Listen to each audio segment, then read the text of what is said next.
why didn't the committee hold me? They certainly could have. It was a completely partisan. Would the gentleman yield? And I'll explain why. No. In a second, I want to finish my my time here. It was a completely partisan committee. Why not? I mean, the idea that if you could have held the future Speaker of the House, the future Chairman of the Judiciary Committee, the Freedom in why didn't you do it?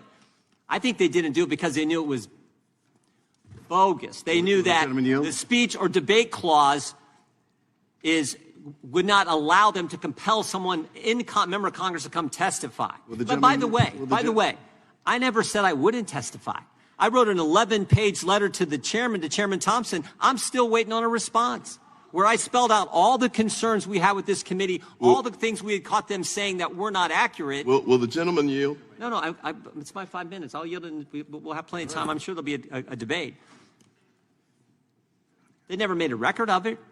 We made a record of Hunter Biden not showing last week. We actually had a court reporter there. We made a record of him not showing up for his deposition when he was over doing a press conference on the Capitol, outside the Capitol. So I think the Democrats know how ridiculous that was. And with that, I would yield to the gentleman from California. I think the chairman, my colleague, Mr. Swalwell, who participated in that contempt by asking for and holding that press conference for Hunter Biden, knows very well the history of this committee. This committee has always enforced our legitimate subpoenas. When I was an early member of this committee, then Chairman Conyers, John Conyers, held the Bush White House in contempt, took it all the way through, and Judge Bates, an appointee of President George W. Bush, held that, in fact, you must come before this committee. There's no question that after we go through this process of contempt, a floor vote, and ultimately a court challenge, that Hunter Biden will be ordered to come here. He'll be ordered to come here for the same reason that Harriet Miers was ordered to show up when George W. Bush, within his rights, fired 9 of his own appointees, and this committee had questions as to the motive. That's a sad piece of history for some of us, because some of us were not supportive of that contempt motion. But in retrospect, this committee has always asserted its rights when those rights were violated, and they were violated by Hunter Biden. And they are still to this day being violated, except, as Congressman Swalwell just made very clear, Hunter Biden is thumbing his nose not once during the day of his subpoena, but even today, while he sits over in a hearing, not testifying, simply sort of going, nah, I've got you. Well, you know what? This is too serious a committee. This is not a joke, Mr. Swalwell. This is the most significant committee of the Congress because we take seriously people coming before it. We take serious the threat of impeachment. And in fact, we are the committee that when impeachment does happen, it has to come through. So quite frankly, this is not a joke. I look forward to us marking this up, moving it out, having a vote on it, and ultimately getting Hunter Biden to answer questions about his undoubted selling of the Vice President of the United States, of his last name, selling it around the world to countries including Russia, Ukraine, China, and others. I don't think there's any question that the evidence is clear. Now the question is, will he come forward or will he take the fifth? And I'm going to predict, Mr. Chairman, that when it's all said and done, Hunter Biden will simply take the fifth. He's just trying to delay that as long as he can. And if he can, he'd like to have it like a few others have over the years, where he makes a speech about his innocence and then takes the fifth. You and I were there for that when the IRS did that. I believe we're going to see that. But whether it occurs publicly or privately does make a difference. If he's just going to take the fifth, which I suspect he ultimately will, then he should do it behind closed doors and not have a public stage to do it. And Mr. Swalwell, you can chastise the chairman, but subpoenaing members of Congress is something we do not do under speech and debate for good and valid reason. It's the reason that you're not subpoenaed here today in this contempt after what you did with Hunter Biden. I yield back. Mr. Chairman, I have an amendment at the desk. The gentleman from California is recognized as the gentleman. Gentleman has an amendment at the desk. Amendment at the desk. The clerk will report. Amendment to the amendment in the nature of a substitute. Reserve. Point of order. Report for the resolution recommending that the House of Representatives find Robert Hunter Biden in contempt of Congress for refusal to comply with the subpoena duly issued. Without objection, the amendment we consider is read. The gentleman from California is recognized to explain his amendment. Today, Chairman Jim Jordan has convened a hearing to take action against someone he says ignored a congressional subpoena. Today, Jim Jordan says that failure of this witness to appear was, quote, in blatant disregard of Congress's oversight role. Today, Jim Jordan says we must respond because, quote, he didn't show up to testify, unquote. And I say, bravo. Jim Jordan is finally ready to take action against Jim Jordan. This amendment would amend the contempt resolution and provide the form of the resolution that the Committee on the Judiciary would recommend to the House of Representatives, citing Robert Hunter Biden and Jim Jordan for contempt of Congress, pursuant to this report as follows. Resolved that Robert Hunter Biden and Jim Jordan shall be found in contempt of Congress for failure to comply with a congressional subpoena. Now, I know the chairman wouldn't want an ordinary citizen to be treated differently than a member of Congress. So let's run through some of the facts. On December 22nd, the Select Committee of Congress investigating a violent attack on the Capitol requested that Jim Jordan provide information for the committee's investigation, knowing that Mr. Jordan was a percipient witness to some of these events, had conversations with those involved in planning efforts to overturn the election. On January 9th, Jordan responded to the Select Committee's request with a letter refusing to comply. On May 12th of 2022, the Select Committee subpoenaed Jim Jordan, along with others, for deposition testimony as part of our investigation into the January 6th attack.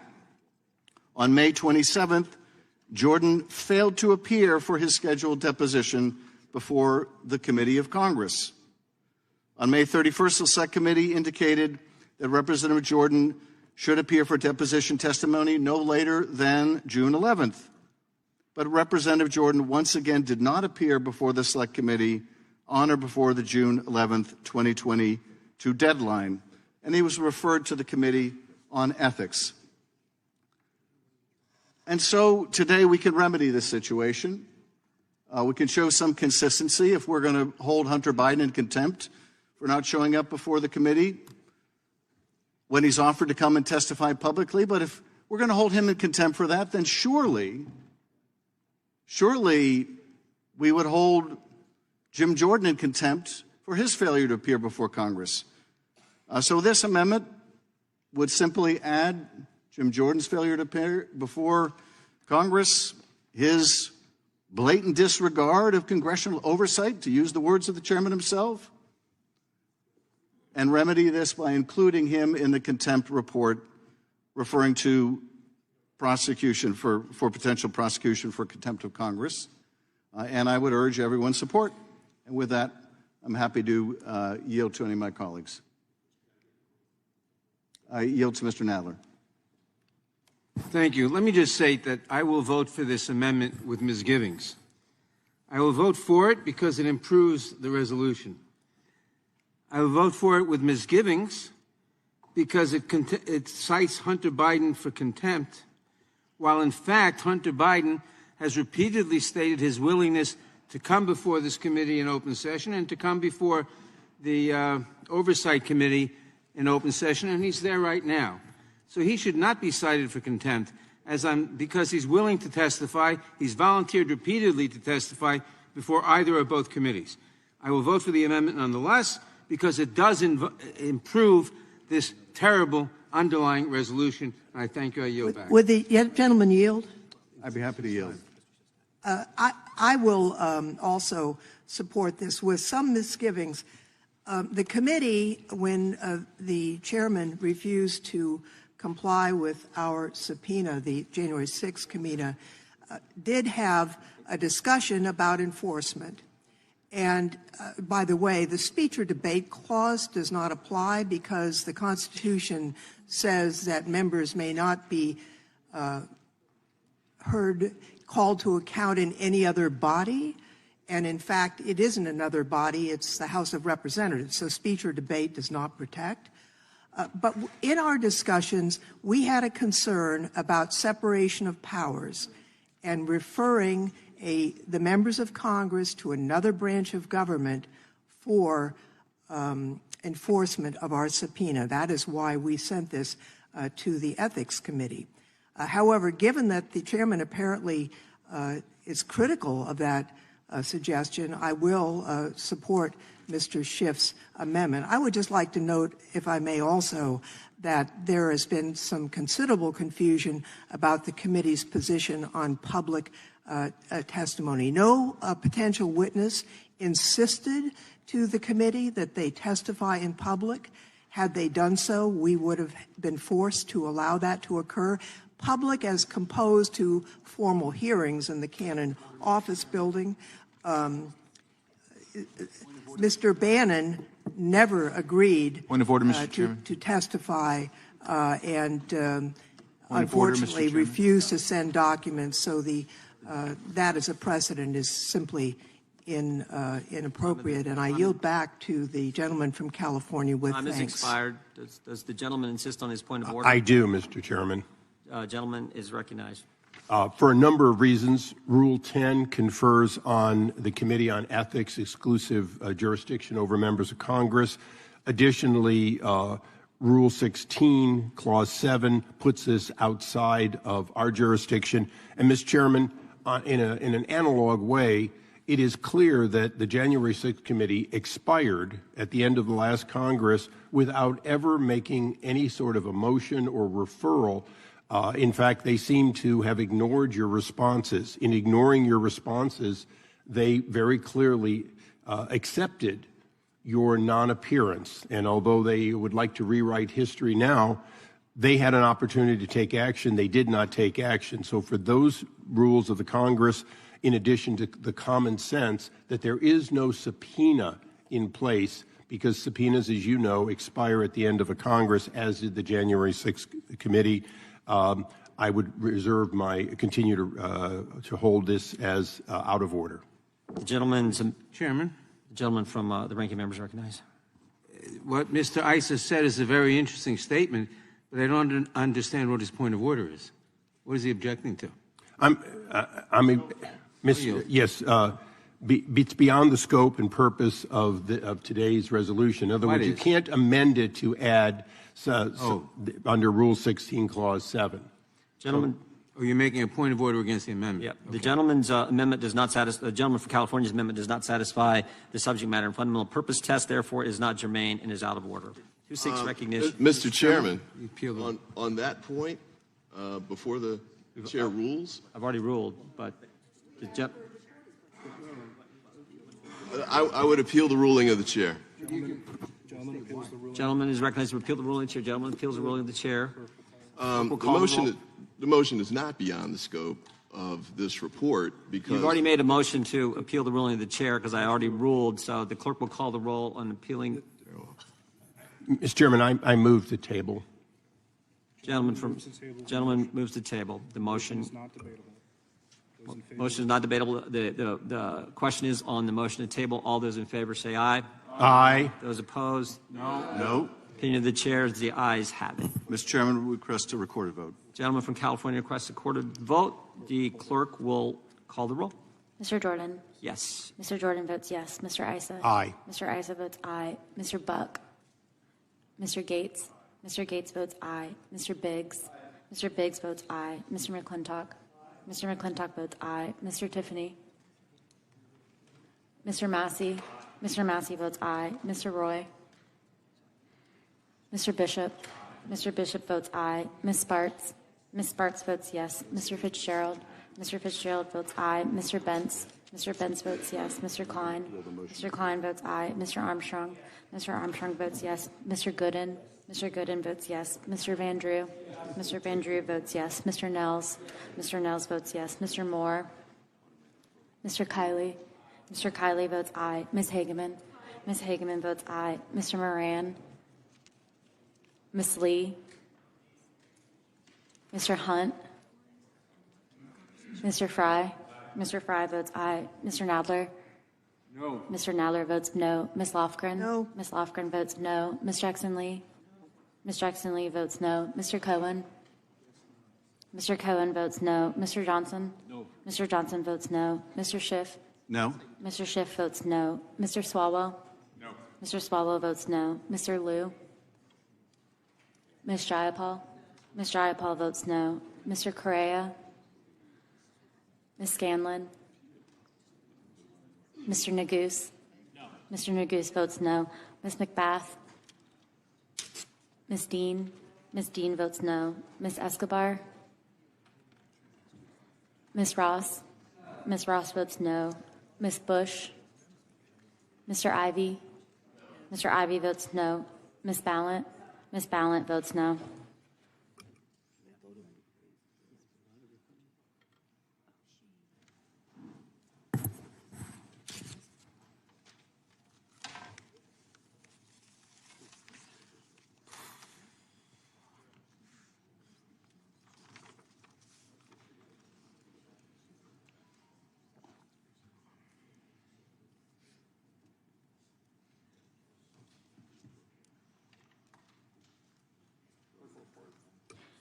Mr. Chairman, there are 18 ayes and 13.